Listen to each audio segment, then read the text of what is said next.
प्रभु का धन्यवाद आज के दिन के लिए। आज हम बात कर रहे हैं परमेश्वर का वचन पहला कुरिन्थियों 2:9, फर्स्ट कुरिन्थियन चैप्टर 2 वर्स 9। प्रभु के वचन में लिखा है कि जो बातें आंख ने नहीं देखी और कान ने नहीं सुनी और मनुष्य के चित्त में ना चढ़ी, वो ही हैं जो परमेश्वर ने अपने प्रेम रखने वालों के लिए तैयार की हैं। प्रभु बात कर रहे हैं कि वो चीजें, परमेश्वर अपने लोगों को वो चीजें और ऐसी ऐसी चीजें देता है कि जो उनके सोचने से ज्यादा है, मांगने से ज्यादा, उनके चाहने से ज्यादा, उनकी योग्यता से ज्यादा हैं। ऐसी ऐसी चीजें परमेश्वर अपने लोगों को देना चाहता और देता है, जिनके बारे में वो सोचते नहीं है, जहां तक उनकी सोच नहीं पहुंची, जिनके मांगने के बारे में वो कभी सोचते नहीं है। परमेश्वर वो चीजें उनकी जिंदगी में ला सकता है, और ना सिर्फ ला सकता है वरन लाता है। इब्रानी 11:1 परमेश्वर का वचन है कि अब विश्वास आशा की हुई वस्तुओं का निश्चय और अनदेखी वस्तुओं का प्रमाण है। प्रभु का वचन कहता है कि जो वस्तुओं की, जिन जिन वस्तुओं की हम आशा करते हैं, उम्मीद करते हैं, हमारे विश्वास के द्वारा परमेश्वर निश्चित रूप से हमें उन्हें दिलाता है। और अनदेखी वस्तुएं जो हमने देखी नहीं है, जो देखी नहीं है, उनके बारे में हम सोचेंगे कैसे, जानेंगे कैसे और मांगेंगे कैसे। प्रभु कहता है कि वो प्रमाण बन जाएंगे तुम्हारे लिए जब वो तुम्हें मिलेंगे कि परमेश्वर पर जो विश्वास करते हैं, परमेश्वर उनकी आशा की हुई वस्तुओं को और ऐसी ऐसी चीजों को जो उन्होंने देखी तक नहीं है, उनकी जिंदगी में लेके आता है। एक एग्जाम्पल राजा दाऊद का है, किंग डेविड का। पहला शमूएल 16 में भेड़ बकरियां चराता था। अपने पिता का वो 8वां पुत्र था। राजा बनने के बारे में, बनना तो बहुत दूर की बात है, वो सोच भी नहीं सकता था, क्योंकि उस समय सबसे बड़ा पुत्र ही राजा बनाया जाता था। यदि बड़ा पुत्र योग्य नहीं है तो उसके बाद दूसरे को बनाया जा सकता था, तीसरे को बनाया जा सकता था, 8वें का नंबर कभी नहीं आ सकता था, लेकिन वो बना। तो परमेश्वर वही करता है कि वो चाहे तो कुछ भी कर सकता है, जैसा राजा दाऊद की जिंदगी में हुआ कि भेड़ बकरियों से उठाकर उसने इज़राइल का राजा नियुक्त किया। यूसुफ जो 2 साल से जेल में बंद था, वो कभी सोच नहीं सकता था कि जिस जेल में बंद है, जिस जेल में जिस देश का राजा जेल में बंद करने का अधिकार देता है, वही अधिकार एक दिन मुझे मिलेगा और जिस देश की जेल में मैं बंद हूं, उस जेल का प्रधानमंत्री बनूंगा। ये सोच से बाहर की चीज थी, लेकिन परमेश्वर ने पूरी की। परमेश्वर ने उसकी जिंदगी में पूरी की और उसी देश का एक दिन उसको प्रधानमंत्री बनाया। लेकिन ये सारी ब्लेसिंग, सारी आशीषें और उम्मीद से ज्यादा चाहना और मांगना और मिलने का जो सिस्टम है, वो सिर्फ उन लोगों पर लागू होता है जो प्रभु यीशु पर विश्वास करते हैं कि वो परमेश्वर का इकलौता पुत्र है। वो धरती पर मनुष्यों के पाप क्षमा करने के लिए आया, मनुष्यों के उद्धार करने के लिए आया, उन्हें शांति देने के लिए आया और शैतान से छुड़ाने के लिए आया। उनके लिए सब कुछ संभव है। पहला शमूएल 2:35 में परमेश्वर का वचन कहता है, और मैं उसका घर बसाऊंगा और उसको स्थिर करूंगा। यानी प्रभु इस बात को कहता है कि मैं उनके घरों के लड़ाई झगड़े को शांत करूंगा, गृह क्लेश को शांत करूंगा, उनके घर की स्थिरता में प्रदान करूंगा, उनके घर के झगड़ों को मैं खत्म कर दूंगा, सास बहू के झगड़े खत्म होगा, ननद भाभी के झगड़ों को खत्म करूंगा, सास ससुराल सारे झंझटों से मैं उनको मुक्त कर दूंगा, उनको स्थिरता प्रदान करूंगा। कोई संकट उनके पास नहीं आएगा, कोई संकट उनको हिला नहीं सकता। मुसीबत में वो स्थिर रहेगा, शत्रु की योजना उसकी जिंदगी में काम नहीं करेगी, कोई प्लान, कोई षड्यंत्र शत्रु का उस पर काम न करने पाएगा। परमेश्वर अपने बेटे बेटियों का घर बसाने की बात करता है, और न सिर्फ बसाने की, प्रभु कहता है मैं स्थिर बनाए रखूंगा उसको और उसको कोई हिला नहीं सकता। जैसा मत्ती 7:24 परमेश्वर का वचन है कि जो कोई मेरी ये बातें सुनकर उन्हें मानता है, वो उस बुद्धिमान मनुष्य के समान ठहरेगा जिसने अपना घर चट्टान पर बनाया। बारिश हुई, बाढ़ आई, आंधियां चली और उस घर से टकराई, फिर भी वो घर ना गिरा, क्योंकि उसकी नींव चट्टान पर डाली गई थी। हालेलुया। प्रभु का वचन कहता है कि जो मेरी बातों पर चलेगा, मेरे वचनों को पालन करेगा, मेरी आज्ञा और विधियों को सुनेगा और मानेगा, उसका घर उस चट्टान पर बने हुए घर के समान होगा कि कोई भी संकट मुसीबत आए उसको हिला नहीं पाएगी। फिलिपियों 4:19 में परमेश्वर का वचन है कि मेरा परमेश्वर भी अपने उस धन के अनुसार जो महिमा सहित मसीह यीशु में है तुम्हारी हर एक घटी को पूरा करेगा। प्रभु का वचन कहता है तुम्हारी हर कमी घटी जरूरत आवश्यकता सारी मैं पूरा करूंगा। मैं अपने स्वर्गीय भंडारों से तुम्हारी जरूरतों को पूरा करूंगा। हर घटी तुम्हारी पूरी कर दी जाएगी।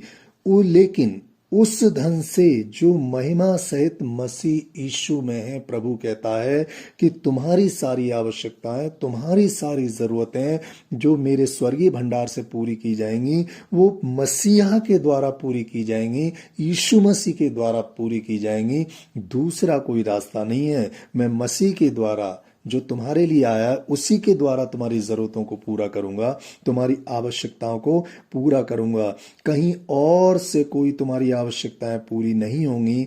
किसी और माध्यम से तुम अपनी आवश्यकताओं को पूरा करने का विचार कर रहे हो तो वो तुम जानो। परमेश्वर कहता है कि मैं जो जरूरतें पूरी करता हूं वो मसीहा के द्वारा करता हूं, मसीह यीशु के द्वारा करता हूं। यूहन्ना 14 वचन उसका 6 प्रभु का वचन है कि मार्ग सत्य और जीवन मैं हूं। यानी मार्ग प्रभु यीशु मसीह है। इसी मार्ग के द्वारा सारी आवश्यकताएं पूरी की जाती हैं। इसी मार्ग के द्वारा परमेश्वर हमारी प्रार्थनाओं को सुनता है। इसी मार्ग के द्वारा वो हमारी प्रार्थनाओं को सुन के उनका उत्तर देता है। उद्धार का मार्ग यीशु, चंगाई का मार्ग यीशु, शांति का मार्ग यीशु, चैन सुकून का मार्ग यीशु, धन संपत्ति का मार्ग यीशु। जैसा उसने अपने वचन में कहा है व्यवस्थापन 7:13 में कि वो तेरी संतान पर अन्न तेल भूमि की उपज पर आशीष दिया करेगा, तेरी गाय बैल भेड़ बकरियों की बढ़ती करेगा। प्रभु आशीष देने का वादा करता है। प्रभु अपने वचन में लिख के कहता है कि मैं सब कुछ तुम्हारे लिए करूंगा, मैं तुम्हारी संतान को बढ़ाऊंगा, तुम्हारी भूमि की उपज बढ़ेगी, तुम्हारे खेत खलिहान की अन्न की पैदाइश बढ़ा दी जाएगी, तुम पर मैं आशीषें उड़ेलूंगा। प्रभु ये सब कुछ करता है अपने लोगों के लिए, प्रभु यीशु पर विश्वास करने वालों के लिए। अय्यूब 8 उसका वचन 7 परमेश्वर के वचन में है कि चाहे तेरा भाग पहले छोटा ही रहा हो परंतु अंत में तेरी बहुत बढ़ती होती। प्रभु का वचन कहता है कि जो मैं आशीष देता हूँ, जो मैं अनुग्रह करता हूँ, चाहे वो छोटी ही शुरुआत क्यों ना हो, तेरी स्टार्टिंग छोटी ही क्यों ना हो, लेकिन ये तू धीरज से, शांति से, ईमानदारी से, सच्चाई से, लगन से यदि उसमें लगा रहता है तो तेरी आशीषों को मैं बहुत बढ़ा दूंगा। तेरे स्टार्टअप को मैं बहुत आगे तक ले जाऊंगा। जरूरी नहीं कि तुम्हारा स्टार्टअप बहुत बड़ा हो, कहीं से भी शुरुआत हो, कैसी भी शुरुआत हो, प्रभु कहता है कि मैं उसको आगे लेके जाऊंगा, मैं तुम्हारे साथ हूं। परमेश्वर ये नहीं कहता कि तुम्हारा स्टार्टअप बड़ा ना हो, कि तुम्हारी शुरुआत बड़ी ना हो। जो बड़ी शुरुआत कर सकते हैं वो बड़ी करें, लेकिन परमेश्वर उनके लिए कह रहा है कि जो बड़ी शुरुआत नहीं कर सकते, जिनका स्टार्टअप बड़ा नहीं है, परमेश्वर कहता है कि आप छोटे से भी शुरू कर सकते हैं, मैं आपको बढ़ाता हुआ चला जाऊंगा, आगे लेके जाऊंगा। जो कर सकते हैं वो करें और जो नहीं कर सकते हैं वो छोटे से शुरुआत करें। प्रभु ये नहीं कहता कि तुम साइकिल का बोल्ट बनाओ पहले, फिर टायर बनाओ, फिर स्कूटर बनाओ, फिर बाइक बनाओ, फिर कार बनाओ, फिर ट्रक बनाओ, ट्रेन बनाओ और तब तुम प्लेन बना सकते हो। नहीं, प्रभु कहता है कि यदि प्लेन बनाने का स्टार्टअप है तो आप वहां से शुरू करें, और प्लेन बनाने का स्टार्टअप नहीं है तो आप साइकिल के बोल्ट से भी शुरू कर सकते हैं और मैं तुम्हें प्लेन तक पहुंचाऊंगा।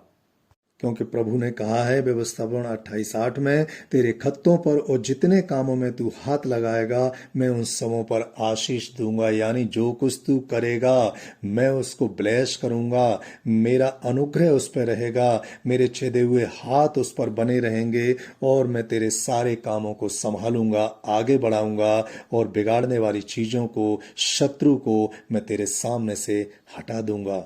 दूसरा राजा 3:17 प्रभु का वचन है कि तुम्हारे सामने न तो वायु चलेगी न बारिश होगी, तो भी ये नाला पानी से भर जाएगा और तुम अपने गाय बैल पशुओं समेत उसमें से पीने पाओगे। हालेलुया। प्रभु का वचन कहता है कि मैं बैकअप करूंगा, मैं तुम्हारी सहायता करूंगा, किधर से तुम्हें दूंगा, कहां से दूंगा, कैसे दूंगा, ये परमेश्वर का काम है। वो हमें किस किस तरह से आशीष करेगा, किधर किधर से हमारे रिसोर्सेस को खोलेगा, कहां कहां से लेके आएगा, ये उसका काम है। देने वाला वही है, छीनने वाला वही है, संभालने वाला वही है, घायल करने वाला वही है और चंगा करने वाला भी वही है। प्रभु कहता है कि आम खाओ, तुम गुठली गिनने की तुम्हें जरूरत नहीं है। तुम अपनी आवश्यकताओं को देखो, तुम्हें परमेश्वर कहां से देगा, कैसे देगा, वो उसका काम है। तुम्हारा काम है तुम उससे मांगो अपनी जरूरतों को, अपनी आवश्यकताओं को, क्योंकि धरती उसकी है, इसमें जो कुछ भी है सब कुछ उसका है, सारी ब्लेसिंग्स उसकी है। किस किस को क्या क्या और कब कब वो कैसे देगा, ये प्रभु का काम है। प्रभु का वचन कहता है कि जिसके पास है उसे और दिया जाएगा, और जिसके पास नहीं है उससे वो भी जो उसके पास है ले लिया जाएगा। यानी देने का और लेने का, आशीष करने का और छीनने का अधिकार प्रभु को है। हमें किधर से और कहां से देता है।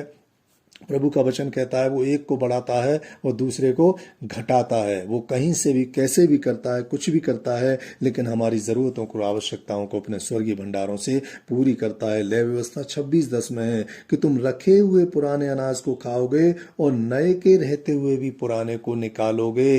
यानी तुम्हारी आशीषें मेंटेन रहेंगी, नया तैयार हो जाएगा, तब तक पुराना भी तुम्हारे पास बना रहेगा। यानी तुम्हारे भंडार खत्म होने से पहले उनको भरने का इंतजाम प्रभु करेगा।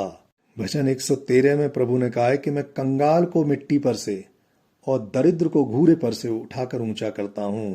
प्रभु कहता है कि गरीब से गरीब को भी मैं अच्छी और बहुत अच्छी हालत में लेके जा सकता हूं, क्योंकि सब कुछ मेरा है। मैं जिस पे अनुग्रह करना चाहता हूं उस पर अनुग्रह करता हूं, जिस पर दया करना चाहता हूं उस पर दया करता हूं। तो गरीब से गरीब को भी परमेश्वर ऊंचा उठा सकता है, वो अच्छी पोजीशन में लेके जा सकता है, क्योंकि सब कुछ उसी के हाथ में है।